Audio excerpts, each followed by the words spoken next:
Hello and welcome to Outdoor Learning, week 4.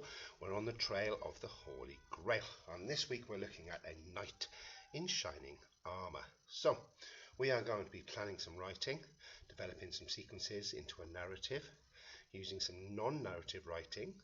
We're going to be looking at some measures and using historical vocabulary. So here we are again with Indiana Bones II and the Knight. Our determined archaeologist and historian Indiana Bones II remains on the trail of Arthur and Charles. If you remember, they travelled east to meet a knight with the sword Excalibur. It was here that they were to be given some new instructions. Maybe the knight would be able to help them in their quest to find the Holy Grail. Let's see what our handsome archaeologist thinks.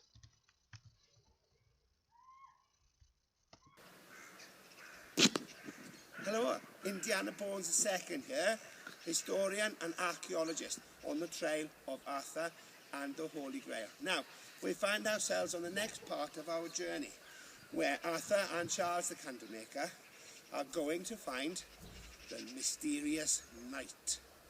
He is going to help them on the next part of their journey. Wonder where he's going to take them. Now, they will find the knight, I think, and I think they'll find him sitting by a tree waiting, because they know the magic of Excalibur will help them find each other. And when they do, they will go on the next part of the journey to try and find the Holy Grail. Now, Arthur and Charles will need some help, I'm sure, and they will come across lots of trouble on the way. So let's see what happens next when they meet the knight and they've travelled to Camelot and sit at the round table and find out where they're going to get hold of that elusive Holy Grail. Enjoy. Goodbye. Well, thank you, Indiana Bones II. Right, time to get on with the story. Arthur and Charles cautiously approached the mystery figure.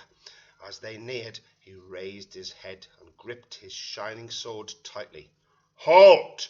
he bellowed in a strong, commanding voice. Arthur and Charles froze. "What is it that you want?" asked the well-spoken, muscular man. We've been sent by the Lady of the Lake to find a brave knight. I have this for you," Arthur replied, revealing the mighty Excalibur. The man's eyes lit up. "Very pleased to meet you," the man said as he rose to his feet.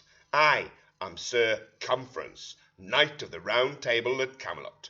I presume that you are Arthur." "Yes, I am, and this is my friend Charles the Candlemaker. The lady told us that you could help us in our quest. Are you really a knight? I've never met one before." "Yes, I am, young lad. Now hand me that sword." So, they've met the knight. Now, not just anyone can become a knight, you know. They have to prove 4 things and sign the Code of Chivalry. So if we look at this slide, we'll see 4 words down the left-hand side there that knights have to show. They have to show loyalty. They must look after their friends and look after the king. They must show honour. They should always do the right thing. They must show charity, so a knight shares with those who are less fortunate than themselves. And they must show valour. A knight always fights bravely in battle. And chivalry means to be really polite and well-mannered. So, what did it take to be a knight back in the day? So, you had to be a man. Sorry, girls. You had to serve and defend the king. You had to follow the church and defend it with your life. You had to protect women and the weak. You had to be generous and honest. You had to never lie. You had to live by honour and for glory. You had to help widows and orphans, and you had to be chivalrous. We've mentioned earlier what chivalrous means, haven't we? So, have you got what it takes to be a knight? Think about all the behaviours you need to show and all the things you have to do to become a knight. Can you complete for me an application form like the one on the next slide? Think about how you've demonstrated these values and skills in your life. Maybe you could draw a picture of yourself as a knight and say why you would be good at the job. So, good luck. Let's have a look at the slide. There you go. Knights of the Round Table application form. You could make your own form and draw a picture of yourself as a knight. Are you going to give yourself a name? Sir something. How old are you and where were you born? Then I want you to write some sentences for me and describe yourself. Can you give me some previous experience? So, have you slayed a dragon before? Have you saved a damsel in distress? And then give me some examples of when you have shown loyalty, honour, charity, valour and chivalry. You can look back at the previous slides if you like to remember what those words mean. So have a go at filling in an application form and pause the video and good luck. So, well done. I hope you've written an effective application to be a knight. Now on with the story. If you remember, Arthur and Charles had just met the brave knight Circumference. Arthur had handed over Excalibur and was hoping that the knight would help them on their quest to find the Holy Grail. What will happen on the next part of their journey? Pause the video and have a think. Predict what you think might happen next. Okay, I hope you've come up with some good ideas. Time to get on with the story. Ah, the magical Excalibur is now in my hands, whispered Circumference. I can now help you on your quest. Follow me. The three adventurers travelled together on horseback for miles and miles. Circumference told them tales of his heroic deeds and service to the king. Arthur and Charles were suitably impressed. After what seemed like weeks, Circumference slowed down and pointed. There, my friends, is Camelot.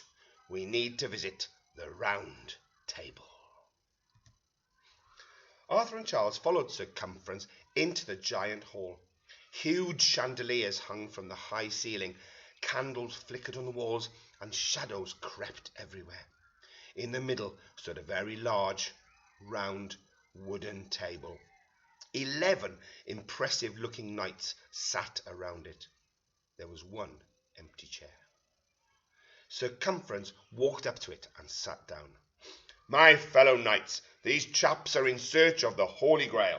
We need to take a vote on whether we help them or not. Do you think they'll help them? So what do you think happened next? Pause the video and have a think. So why do you think the table was round and not square or rectangular? Have a think about that one. Pause the video and have a think. I think the table was round because all the 12 knights that sit around it were equal. If it was a square or a rectangle, there may be one knight at the head of the table at the end, and he might be more popular than the others, or more important than the others. So that's why I think they had a round table. So, if it was a rectangle or a square, we could measure how big it was, couldn't we? We could measure the area and the perimeter of it quite easily, because using formulas that we already know. For example, the perimeter is the distance around the outside of a shape, isn't it? So we could add up all the sides. And once we've added them up, that is the perimeter. The area is the space inside. And the way we do that is to multiply, so times the long side by the shorter side, the length by the width. So, as I've said, the perimeter is the distance all the way around the outside of a 2D shape. To work out the perimeter, add up the lengths of all the sides. Let's see if we can have a go at doing one together. So here's a rectangle. The long side is 14 centimeters and the short side is 8 centimeters. Pause the video and see if you can work out what the perimeter is, the distance around the outside. Have a go. So, I hope you've worked it out. Excuse me. If the long side is 14, the opposite side is 14 too. And if the short side is 8, the side opposite to that is 8 too. So, let's see if we can calculate the perimeter. Let's do a bit of adding up. So we need to do 14, add 8, add 14, add 8. There's lots of different ways you can do this. You can add it up in your head. You can add up what the long side and the short side and double it. So let's see if we've got the answer. Who got 44 centimetres? Well done if you did. So, can we do this with a circle? Can we measure it? Can we add it up? No. A circle has only got one edge all the way round, hasn't it? So we can't do it. Have a think, why not?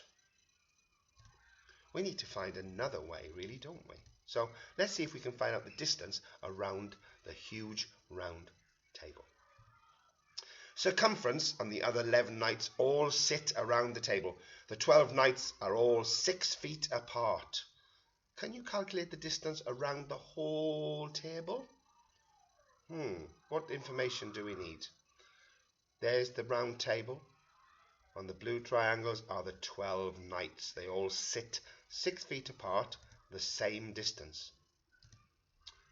So what is the total distance around the table?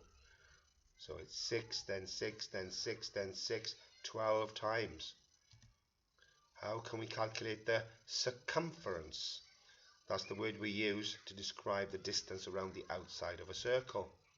So, how did you get on? Do you have an answer for me? 6 times 12, or 12 times 6, equals 72. So the distance around the table is 72 feet. Quick challenge for you. If the knights sat 8 foot apart, what would the answer be? Pause the video and have a think and work it out. Yes, good maths. So it would be 12 lots of 8, which is 96 feet. Well done, good maths. Now, on with the story. The Knights of the Round Table argued ferociously for a long time. Then it was time to vote. The knights wrote on their pieces of paper and rose one at a time to put them in the steel box. Arthur and Charles waited nervously. Circumference stood up and walked slowly over to the box. He pulled out a rusty key and unlocked it. Silence filled the air as he counted the votes. Gentlemen, the vote is 7-5. The Knights of the Round Table have voted to help our guests, bellowed Circumference. Arthur and Charles jumped with joy and hugged. So the knights and the travellers all set off on the final leg of their journey. They travelled over mountains and through valleys in the wind and rain, sensing that they were near the end of their quest. The knights protected them from attacks by wild animals and fought off thieving tribes. They thought they would reach their destination safely. But one cold morning, all that changed.